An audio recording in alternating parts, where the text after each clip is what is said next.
My name is Scott Travis, and I'm the Director of Alumni and Parent Relations here at Hope, and it's my pleasure to welcome you to our annual Alumni Banquet.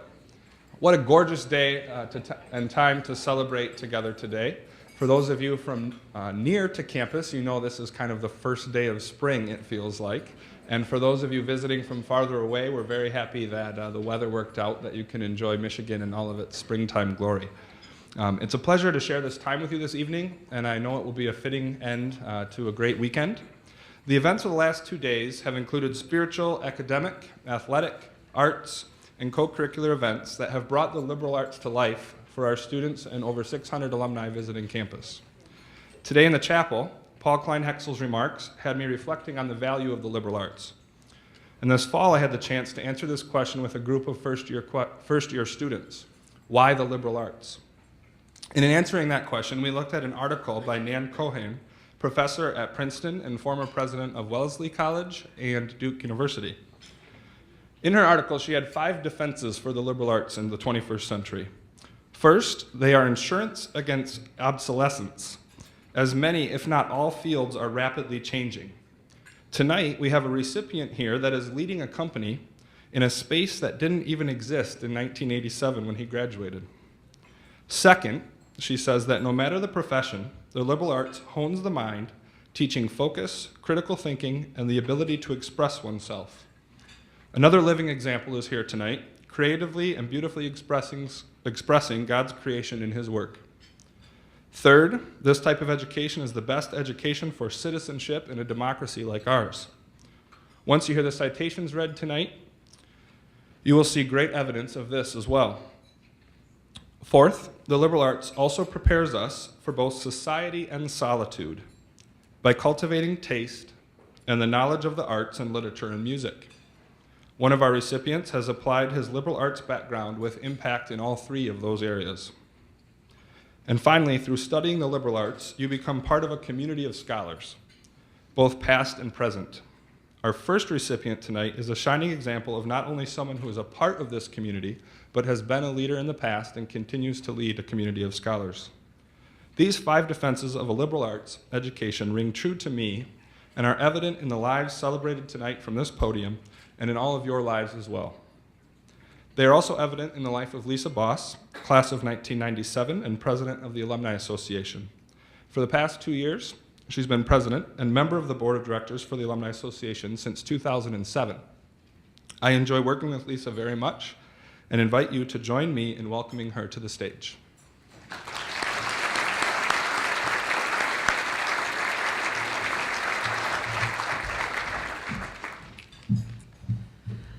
Well, good evening, everyone. Like Scott, I would like to welcome you to campus this weekend. Hopefully you got to enjoy many of the wonderful activities that were planned today.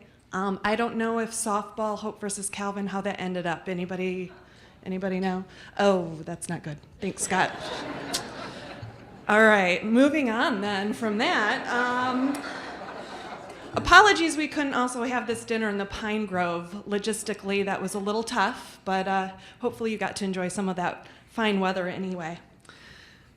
For those of you who aren't really familiar with the Alumni Board, there are 22 of us from all around the country who come to campus twice a year, try to give our input to the college on behalf of the alumni, and also hear from the alumni how we can help kind of bring hope back to our areas. What's been exciting for me in Washington, D.C. is the spirit of some of our recent graduates. They love hope. I've been out for 16 years. I still love hope. Hopefully you all still love hope. And that's been the exciting thing to see with our alumni. You know, as we move on to different careers, different parts of the country, our passion for this place lives on. And hopefully we give of our time, our gifts, our talents, to hopefully help that next generation of students become as successful as I'm sure many of you have been in your lives and careers. The great part, too, about being part of the Alumni Board is the relationships you develop. We all had those relationships in college. It's been great to develop those with people I never would have met otherwise. One of our alumni board members who's leaving stated last night that she really views us as a family. We feel that on the board. I think we feel that as an entire association as well. I know that I do, and hopefully you find that as well in your relationships with fellow Hope alum. We have quite a few special recognitions that are happening this evening. I got to attend the 50-year Circle ceremony this afternoon, and congratulations to the class of 1963 for being inducted into that illustrious company this year.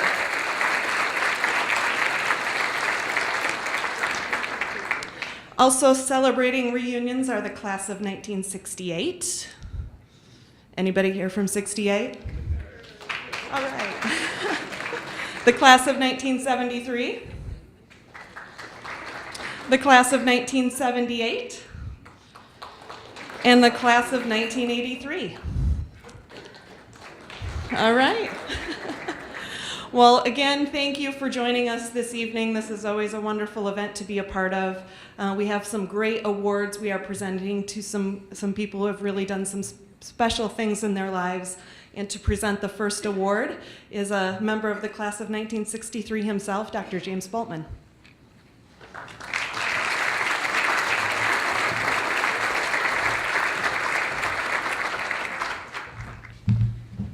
Well, good evening to all of you.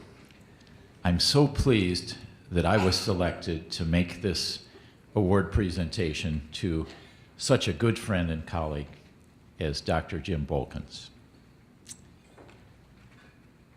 Jim is a Hope graduate of 1966. He's been a provost and a professor of biology at Hope from 2002 until retiring in 2010. He worked in higher education administration for 39 years, including 25 years as the chief academic officer at Hope and other institutions. Prior to becoming provost at Hope, Jim had served as vice provost of Grand Valley State University's Pew campus and was previously with Geneva College for 15 years. From 1972 to 1975 and from 1977 to 1985, he was a member of the faculty of the University of North Dakota School of Medicine, where he chaired and developed a new department of pharmacology. He received a variety of awards at the university, including recognition in both 1978 and 1983 as the Outstanding Basic Science Teacher and the 1985 B.C. Gamble Distinguished Service Award for Outstanding Teaching and Loyal Service. From 1975 to 1977, Bolkins was a member of the pharmacology faculty at Southern Illinois University School of Medicine. He was also a postdoctoral fellow at Pennsylvania State University during 1971-72. In leadership at Hope, he has valued the opportunity to play a role in strengthening the mission of the college. Among his many significant contributions as provost were the recruitment of more than 80 outstanding faculty, supporting the excellent teaching and scholarship by faculty, participating in the design of new and renovated academic facilities, the restoration of the Skinner organ in Dimnett Memorial Chapel, and development of the Center for Faithful Leadership. He has emphasized building even closer ties between academic programs, campus ministries, and student life to create a more holistic experience for students. His involvement in the life of the college, including serving as a faculty mentor for an ASI student consulting team, developed through the Center for Faithful Leadership on a project for the Holland Rescue Mission. The college's students presented him with a special award in recognition of his service to Hope during homecoming in October 2009, and he received an honorary degree from Hope in May 2010. In February of this year, he received the Center for Faithful Leadership's Leader in Residence Award in recognition of his involvement in the center as a mentor to students in the year since he retired. He has also been active in professional associations and local organizations. As provost, he chaired the Great Lakes Colleges Association's Dean's Council. His ongoing community service includes serving on the Menandel Education Institute Advisory Council and chairing the board of directors of Wedgwood Christian Services, as well as being active in his church. In addition, he also faithfully served Hope as Executive Secretary for the college's Presidential Search Committee.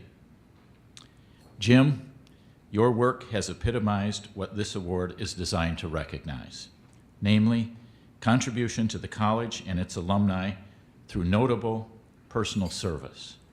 For your past leadership and continued service to Hope, we are pleased to present this 2013 Hope College Alumni Association Meritorious Service Award to you, our friend.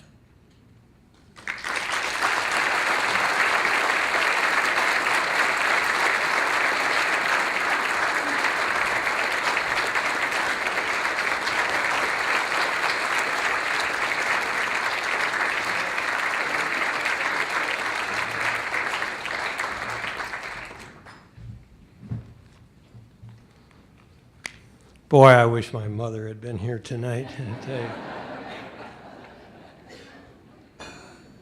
She always said, someday you'll grow up, Jim, and you'll do something, but I'm not sure what. But I'm still very grateful. Thanks, Jim. I really appreciate that.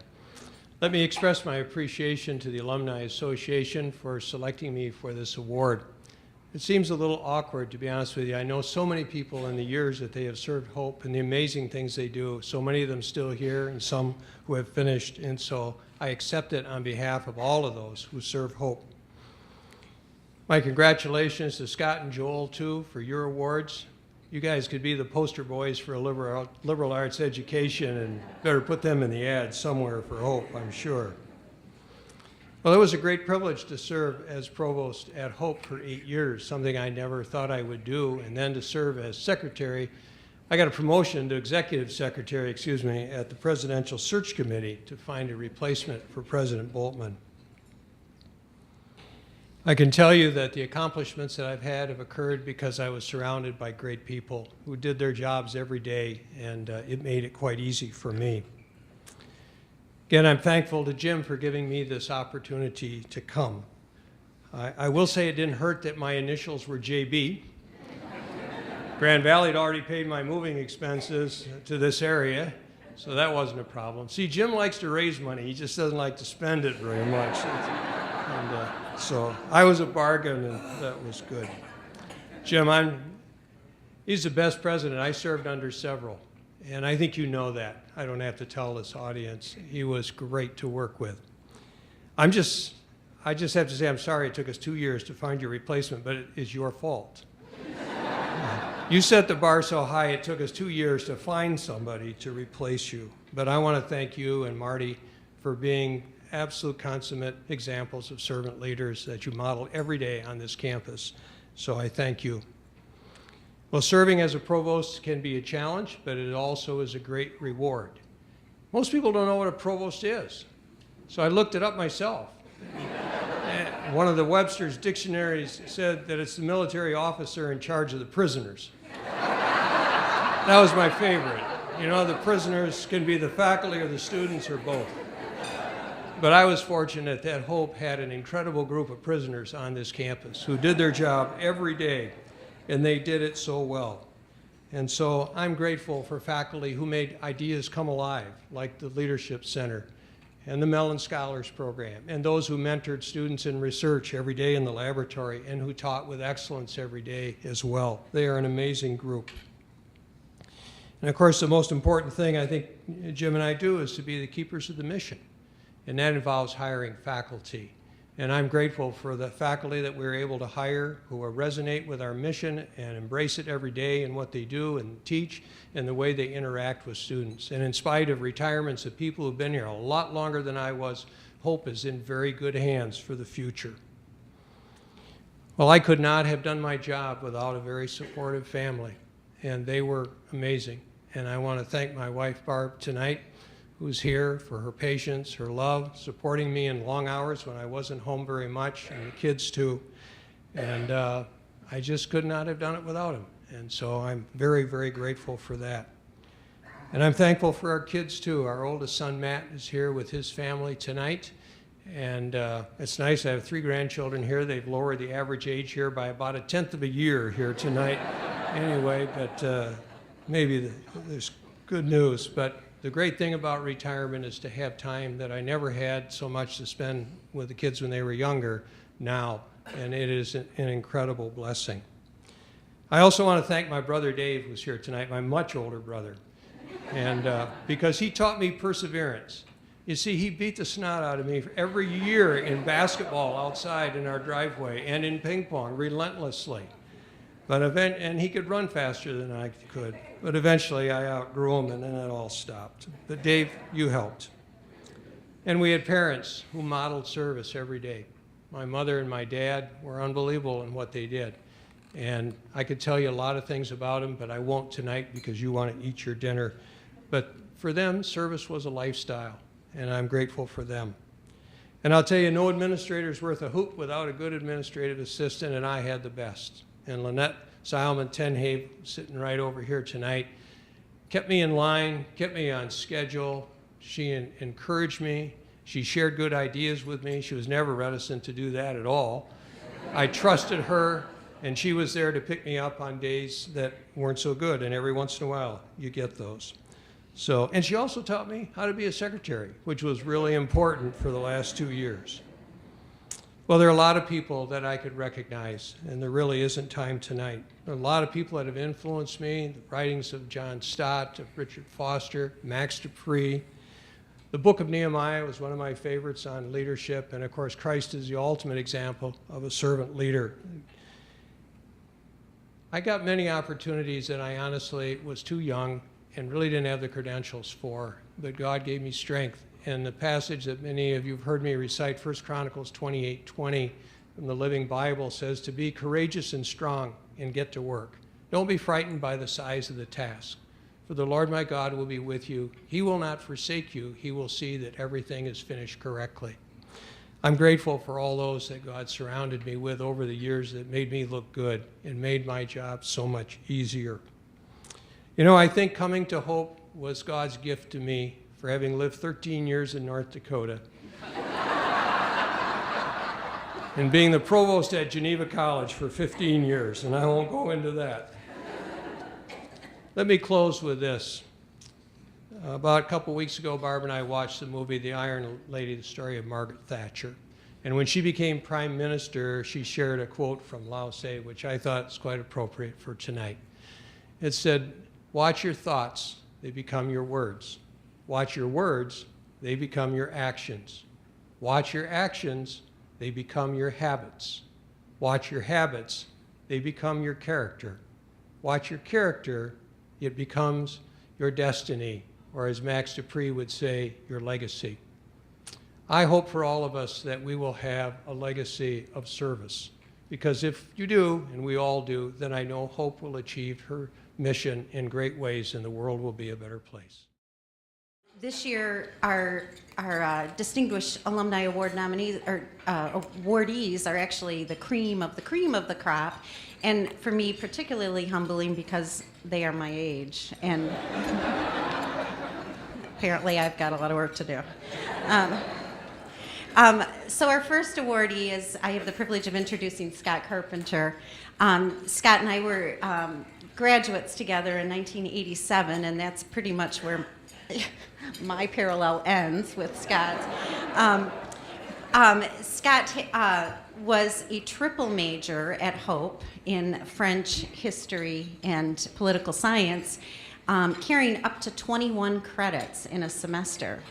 And because he apparently had spare time, he was also vice president of the Student Congress. He wrote for the student newspaper. He was president of one of his departmental honor societies, and clearly set a pattern for the future direction of his career. Scott has the distinction currently as serving as the deputy director with Google Ideas, where he works to explore how technology might enable people to confront threats in the face of conflict, instability, and repression. His time there follows more than 25 years of service with the international focus in both the U.S. and abroad. As I said, Scott graduated from Hope in 1987. He went on to work in China at the eve of the Tiananmen Square and the early parts of the Cultural Revolution in China. He and his wife, Susan, who is Susan Beatty, a Hope graduate, went on and taught in Hungary. Scott worked with a couple congressmen, Congressman Hunter and Congressman Santorum. He was involved with the NAFTA Financial Services section of the U.S. Department of Commerce. He was involved with the International Republic Institute, serving in Bulgaria, Poland, Turkey, and Slovakia, and served with the U.S. Department of State in the Bureau of Democracy, Human Rights, and Labor, and the Near East Affairs Bureau. He then served with the Coalition Provisional Authority in Baghdad, and in 2006 was a coordinator of the broader Middle East and North Africa G8 initiative. Upon leaving the State Department, he joined the Washington Institute for Near East Policy, where he founded Project FICRA, sorry, Scott, focusing on empowering Arab Democrats. In addition, he was a faculty member in a leadership development education for sustained peace with the Naval Postgraduate School. He has seen much of the world, over 90 countries. He has also witnessed many key moments in recent history. In addition to being in China at the eve of the Tiananmen Square, he took the Trans-Siberian Railroad in the waning days of the Soviet Union. He taught in Hungary, as I said, just after the fall of the Berlin Wall. He witnessed the 1994 Republican takeover of the House of Representatives and worked closely with the so-called Gang of Seven. He supervised the first ever presidential primary in the world outside of the U.S., incidentally with Phil Tanis, one of our Hope College graduates, helped the Serbian opposition, then President Milosevic, participated in 11 international electoral observation, which included the 2009 elections in Afghanistan. He was one of the first civilians to land in Baghdad after the fall of the city, and was one of just 2 American civilians to interview Saddam Hussein on the day he was captured in December of 2003.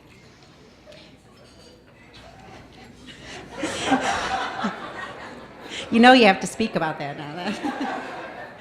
He is a member of the Council on Foreign Relations and has received the Department of Defense Distinguished Public Service Award, 2 Superior Honor Awards, and 3 Meritorious Honor Awards from the U.S. Department of State. In his spare time, again, he has stayed connected as a volunteer with Hope and his church, and is a Scoutmaster with the Boy Scouts of America. Scott, through his immense leadership and service, you are applying your liberal arts education from Hope in a way that blends disciplines, promotes peace, and impacts history. We are pleased to present you with this 2013 Hope College Alumni Association Distinguished Alumni Award.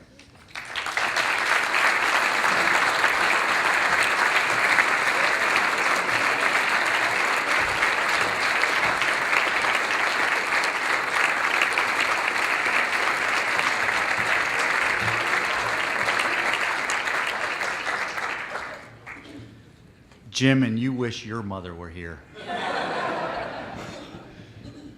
I want to thank the Alumni Association for giving me this award. I'm deeply honored to receive it. I also want to thank the Alumni Association for giving me an opportunity to wear a tie. I work for Google now. You're lucky I'm wearing pants.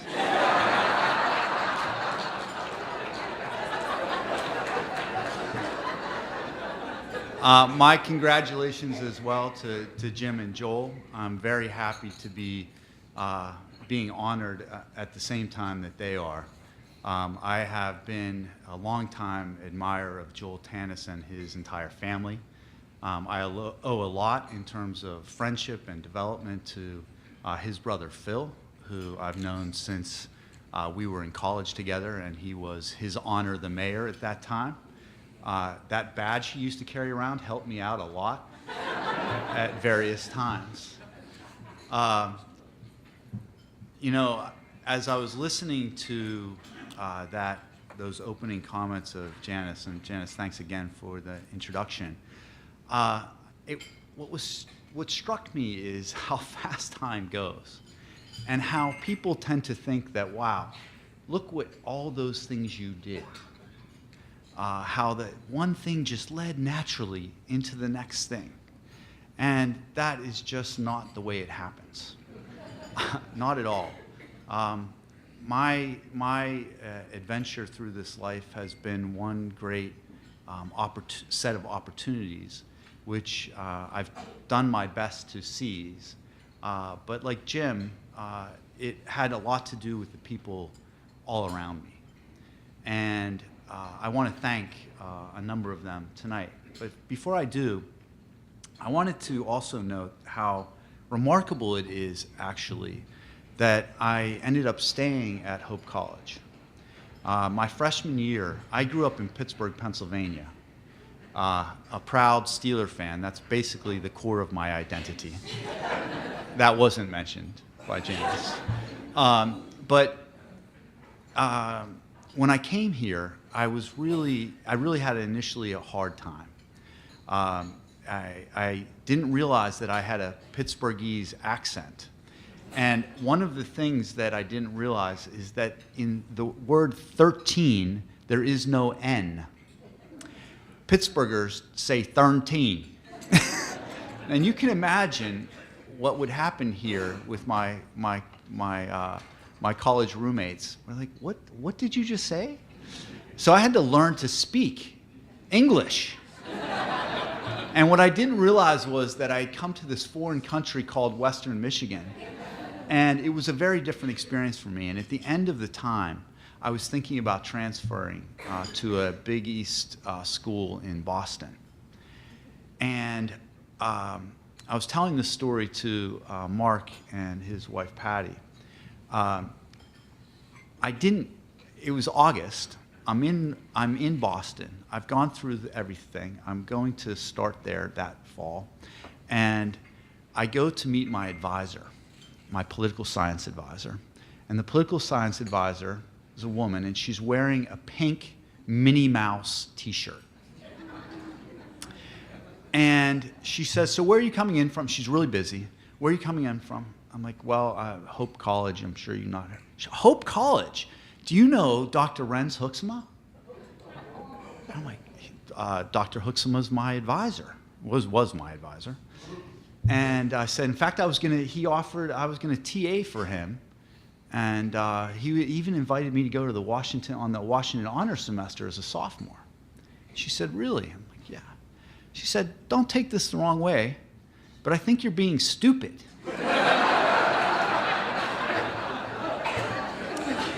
So when your advisor tells you you're being stupid, I thought, well, maybe, it's August, out of luck, but I'm going to call Dr. Hoeksema.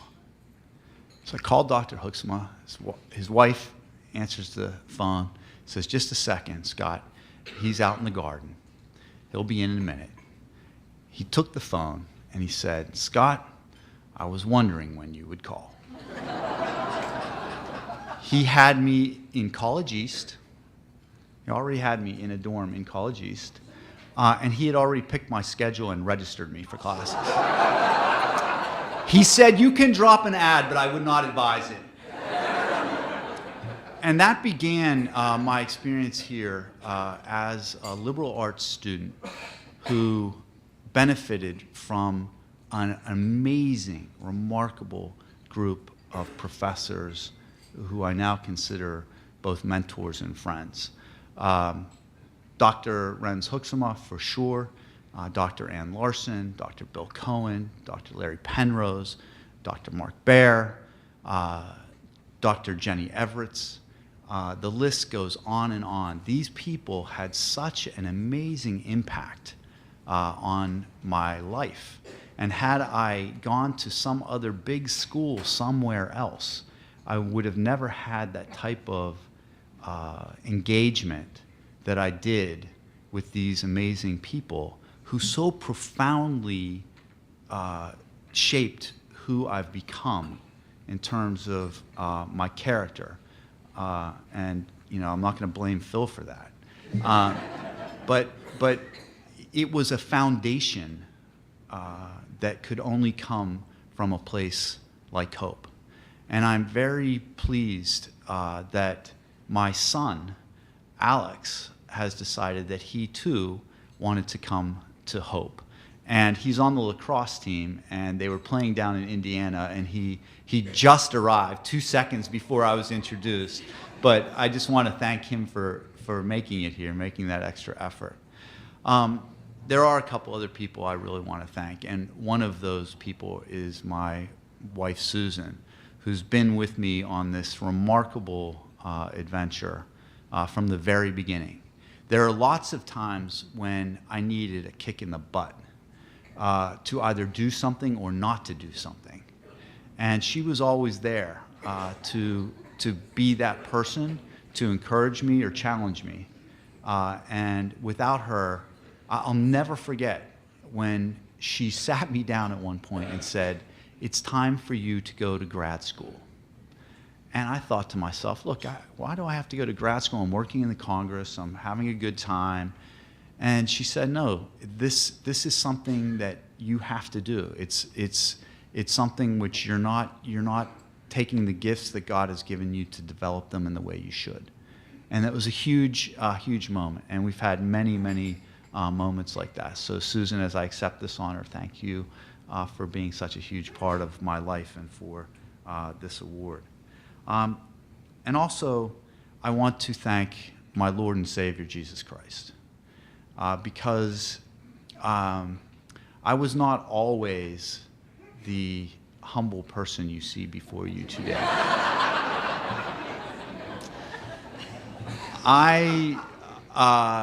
Yeah. I don't need to say a whole lot more about this, but without my Lord and Savior Jesus Christ, my life would not have meaning. And yes, I've done a lot of things. I've had a lot of amazing experiences, but they are not what defines me. What defines me is my relationship with my Lord and my friends and my family. So for them, I accept this award, and I thank you all very, very much for giving it to me and giving me an opportunity to reflect on the life I've led and the role that this college has played in that. Thank you very much.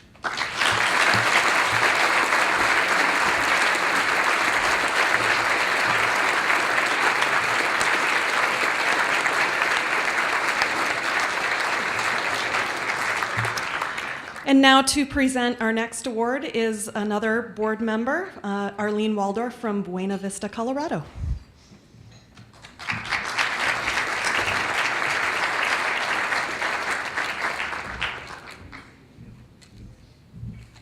Good evening. Scott, you may have had trouble speaking, but those of you who've seen Joel's paintings, he's still struggling with his spelling. So I'm delighted to welcome the Tanis and the Schoon families tonight.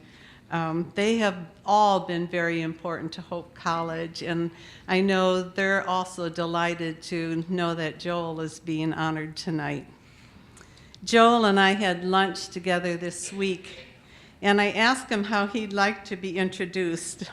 And he said, I think I'd like to be introduced as Joel Schoon Tanis, the artist. I said, is that it? He said, yeah, that's enough. So I'm sorry, Joel, I'm going to linger on a little while. It's true that, Joel, in everything you do, you are an artist. But the amazing creativity and artistry that you have has extended into so many different areas. Even Ellen complained a little bit when she said that as a child, you had the best Halloween costumes and always the best birthday cakes, and you were always the most creative, so that we had a very early start. And it's something that we now have the opportunity to see in different ways. Joel graduated from Hope College in 1989 with a major in studio art. And within a couple of years, he realized he was not going to be a businessman. He was going to be a full-time artist. One of the things that his art shows is that he's not just that artist. He is a writer, an illustrator, a TV writer and actor, a musician, I can't even say it, mural creator, and even a theologian. Now he speaks, he leads seminars. His passion for in all those things, in addition to showing creativity, is to really see the world, to teach us how to see the world through the eyes of a child. He has such a unique style of painting. He juxtaposes realistic images with childlike drawings, and he leaves the whimsical so that when we look at it, we can find joy in those paintings. He began early with the theme of the peaceful kingdom. Many of you recognize the lion and the lamb paintings that he's done. And often he has sayings and misspelled words, but great teachings, such as, "And the lion will lie down on the lamb, but the lion won't squish the lamb, or eat the lamb, or even nibble on the lamb's ear. And everyone will play nice and be friends." Joel is the creator and actor of the award-winning children's TV program called Come On Over. It was filmed here on Hope's campus with the cooperation and help of both students and staff. Joel has traveled with Hope students to the Dominican Republic. He has done mission work, and he uses his art in a way that he has children work with him to paint these beautiful murals. And he's also done that in Zambia and Kenya. In my home, there are 4 paintings of Joel's, and every time I look at them, they make me smile. He does remind us to be joyful like a child. Joel, I'm honored to present to you the Hope College Distinguished Alumni Award. And friends, I'm happy to present to you Joel Tanna Schoon, the artist.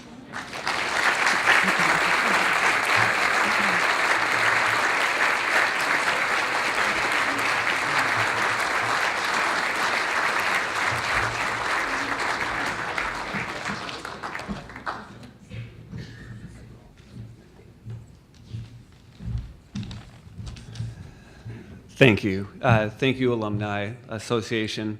You know, I'm overwhelmed with gratitude, and you know, an art degree can amount to something. It's true. I was that kid sitting in the counselor in high school and telling my counselor that I wanted to take art classes, and they're like, "Really? You get A's. What are you doing?" But really, thank you. You know, it means a lot to me to get an award from Hope College because I grew up at Hope College. This is the place that shaped me from birth on, really, because my dad was a professor here. So a lot of my long-term memories, of which I don't have a lot, revolve around this place. You know, I was the kid sitting at the Civic Center in the faculty section during basketball games with the programs when they had the player's name and they had little 1s and little 2s after them, and I would circle the points as the players would score their points. I don't think there were 3s back then, right? I don't think they had a 3-point. I have these vivid memories of walking into the math building, and there's a smell in the stairwell. That's the math building. It's not a bad smell, no. I think the smell's still there. It's like I walk in, it's like, math building. And, right. And I remember going up and seeing all these things that math people were using, which I was not one of. And like, for instance, I have a very strong image of seeing the calculator that the math building bought in the early 70s. It was like this big.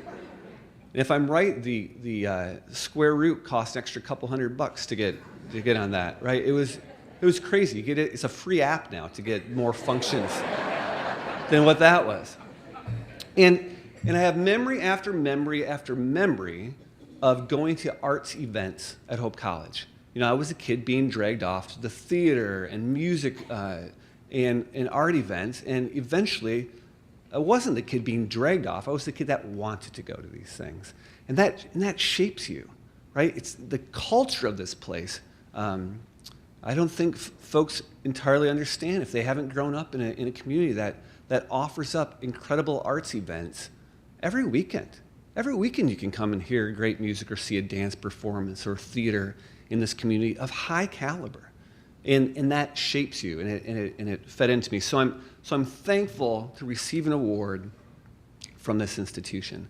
And I was joking with a friend recently about receiving this award honestly, because I was joking that I guess if you hang around long enough, they have to give you something.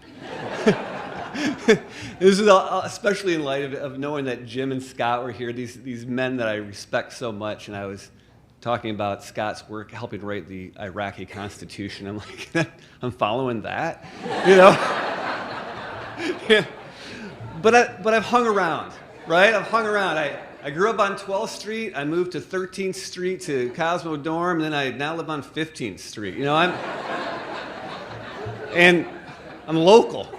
It's like, wait, what's that guy doing? Is he on staff? What's he doing here? I participating in the Veritas Forum or mentoring students or being the token adult on mission trips. I don't think they call them token adults, but it's like, that's what I was, token adult. And having these incredible experiences. And so I was joking with my friend about this. It's like, I've hung around long enough. But as I reflected on it, in my more gracious moments, I'll say, it made me think about faithfulness. That, being faithful to a place. I got emotional right there. So I have a couple of thoughts about faithfulness. First, similar to the words you heard from the other gentleman tonight, is faithfulness from your community and family. Being in the arts, you might say I've had a little bit of an untraditional career, random, messy at times. Really, on any given week, you're not sure what I'm going to be working on. I could just tell you the interesting projects I've done in the last month, and it's pretty neat. I dedicated a book I made with Upward Bound students, reflecting on the work of Thornton Wilder in our town this last week at the University of Wisconsin-Whitewater. And a week before that, I was dropping off artwork for the new cardiac wing at the Detroit Children's Hospital. The week before that, I was in northern Wisconsin painting a mural with 300 middle school kids, the aliens, as I call them.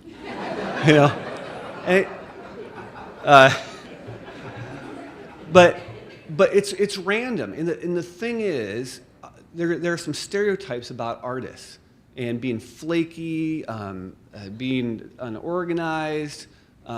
They're all true.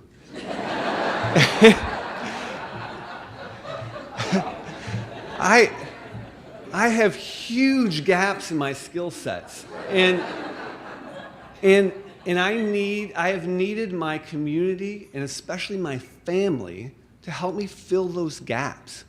Sometimes in really simple ways, like how to navigate the worldwide interweb. I'm not that guy, I'm working on a project right now that I've been working on with the Detroit Lions, and I have to get some things to them, and I don't know how to do it. And my big brother, for the zillionth time, has come in to help me fix that. So time and time again, I get bailed out. It's embarrassing to tell you how many times my parents have had to bail me out over the years because I just need help sometimes. And of course, I'd be remiss in saying, I married this wonderfully naive woman. I tried to tell her what she was getting into, but probably once a year, this is true. Probably once a year, we have the discussion. Maybe I've had a funky month, or a project's gone south, and we'll have the talk. Do I get a day job? Do I need to get a day job? And without missing a beat, Kathy's like, no, this is what you're called to do, and we have to stay faithful to this. So faithfulness. I also think about faithfulness at Hope College in their faithfulness to the liberal arts. It's been said tonight, but I am a poster boy for liberal arts. I did not choose to go to an art or design school, and thankfully, half of my adventures would not have happened, I don't think, if I had. And I reflect on these random classes I took at Hope College that I talk about to this day that have affected the way I think creatively. Classes like satirical writing with Doc Hemingway. I took it for fun because I had heard this class was only offered every couple of years. I heard it was the biggest riot of a class you'd ever want to be a part of. And it was true. We would all reflect on a different topic each week, and we would show up and share these satirical stories, and it was incredible. And we laughed and we laughed. And I did it for fun, not knowing how much writing would be part of my art as I continued. I think about dance improvisation that I took with Max DeBryan. I took dance improv. It was like upper level dance class. I'd been taking modern dance because I couldn't touch my toes. And I heard that was good stretching. All the basketball players were taking it and whatnot. And Max caught me after the first class, and she said, "Joel, we need a guy in dance improv. Would you do this class?" And I said, "Sure. Okay, I'll try this. I like dancers. They're fun." And it was such an interesting experience for me as an artist, and I think it was interesting for the dance majors too, because these were upper level dancers who were learning to choreograph, who had all of this technique, which I had none of. And so I learned about the technique of dance. Meanwhile, they learned from me because I could only do improv because I had no technique.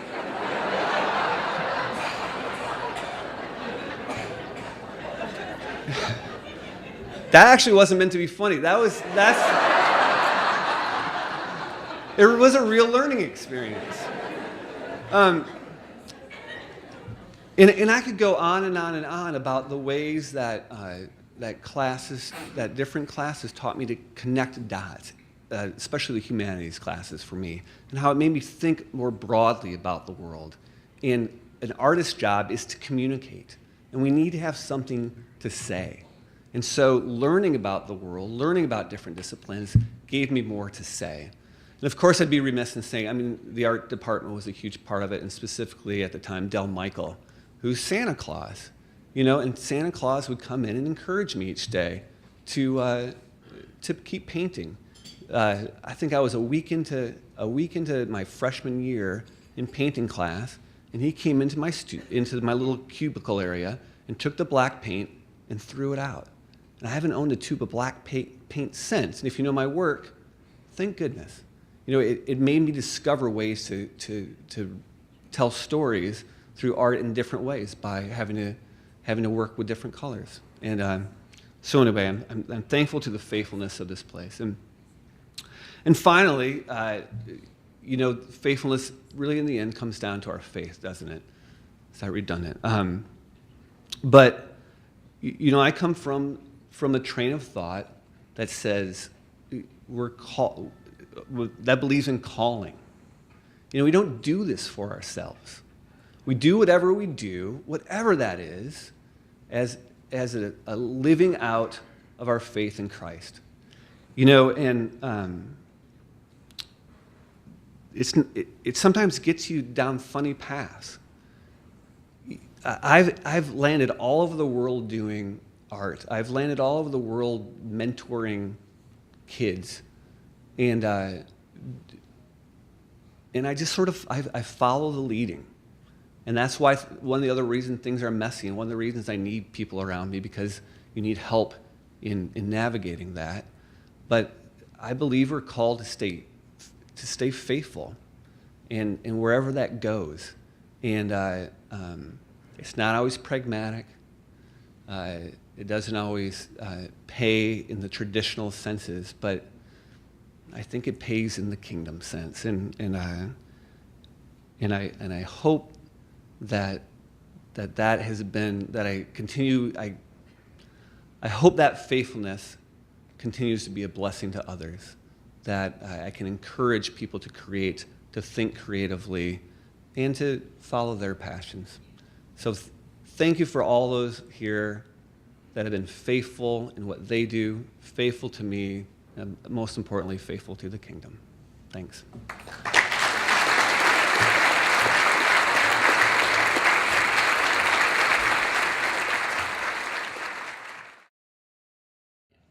This was really extraordinary. I loved every second of it. And you're probably thinking, gee, can't we just go home now? Do we have to listen to this old guy again? But I do want to make just a few brief remarks. And as I do, I want to thank you, Janice and Arlene, for introducing our award winners tonight. And just to the award winners, Scott, what a marvelous career you have had. And at such a young age to have accomplished all that you've accomplished on behalf of our country and indeed on behalf of the world. And now, of course, for Google. I'm so glad you wore your pants tonight. But we look forward to great things from you in the future. And yeah, it was just fun to hear your story. What a story. And to the family and your friends, thank you for being here, all the families and friends, to bear witness to this event tonight. It was great. And then to Joel, yes, you think differently than the rest of us, and it's actually quite refreshing. We love it. Our grandkids are the recipients of some of your art. The one I remember the most is Noah's Ark, I think, which we tried to keep buying. I don't know if you still produce that one, but there's so many ways that you have exhibited this marvelous talent, and the way that you do it in such God-fearing ways. It's a real message, I think, for all of us. And we thank you for this skill which you have developed over the years. Marvelous. Keep it going. And we need thinkers like you. Not linear guys like me, but artists like you. So thank you for that. And to Jim, what a marvelous career you have had also. And I will always consider it one of life's absolute gifts to me to have the fun of serving with you at Hope. Many of you are unfamiliar with this, of course, and you'd have no reason to know, but we had been looking for a provost for a while, and it was on the occasion of Mark Murray's inauguration at Grand Valley that I struck up this conversation with Jim and Barb, and I got to the table that night and I said to Marty, you know, I think he should be our next provost. And she said, for once you have a good idea, Jim.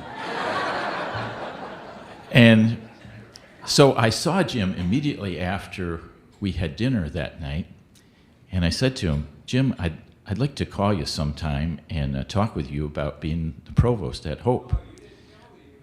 Oh, wasn't it?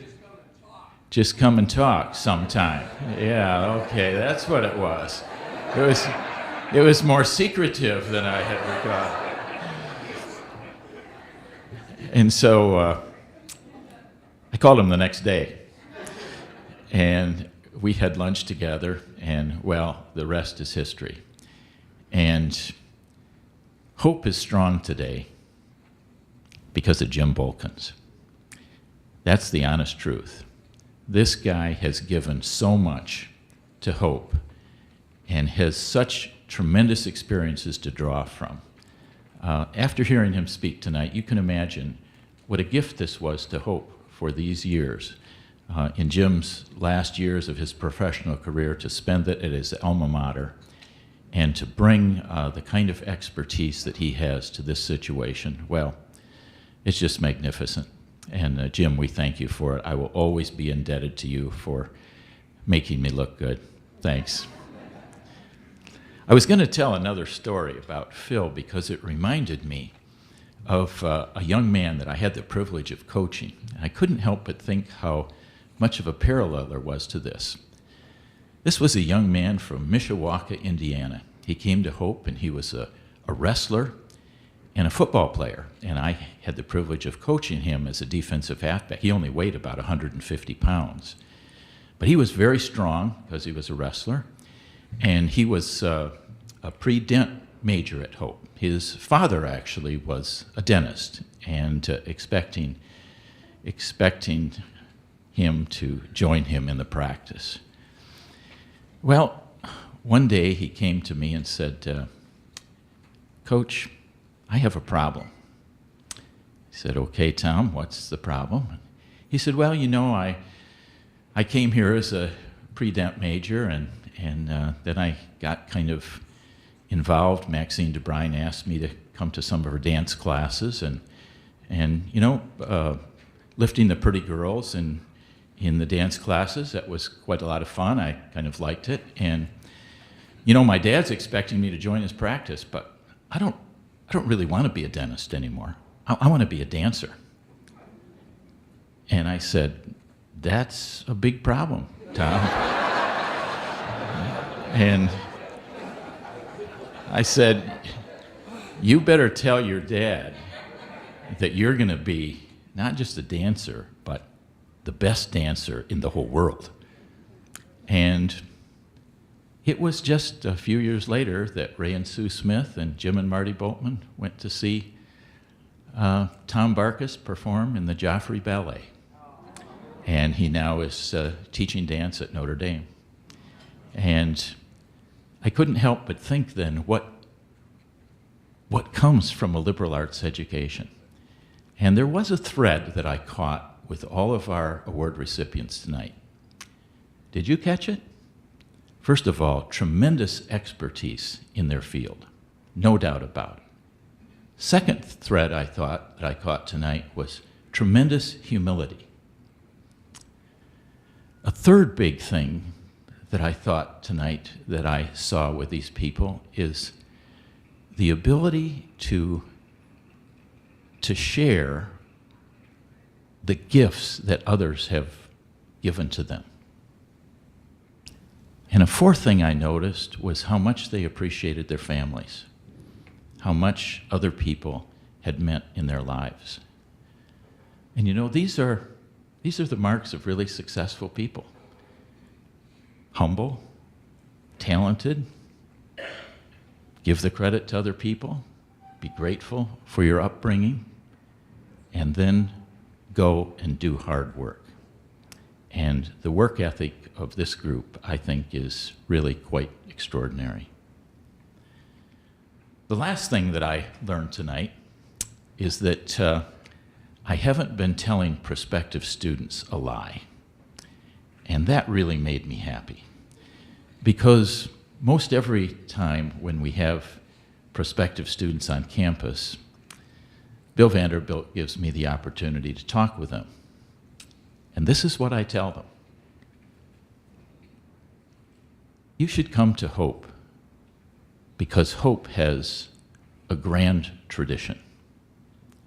A tradition of exceptionality in academics, a tradition of superiority in co-curricular activities, a tradition of excellence in character and faith development. Yes, come to Hope. It will positively influence your life for time and also for eternity. That's the story I tell them. And tonight, the award winners have really given legs to these comments. They've done it. Thank you so much for the models that you are for all of us, for the way that you've lived your lives with expertise and with faith commitment, and for the good things that God will yet have you do to glorify Him and serve humankind.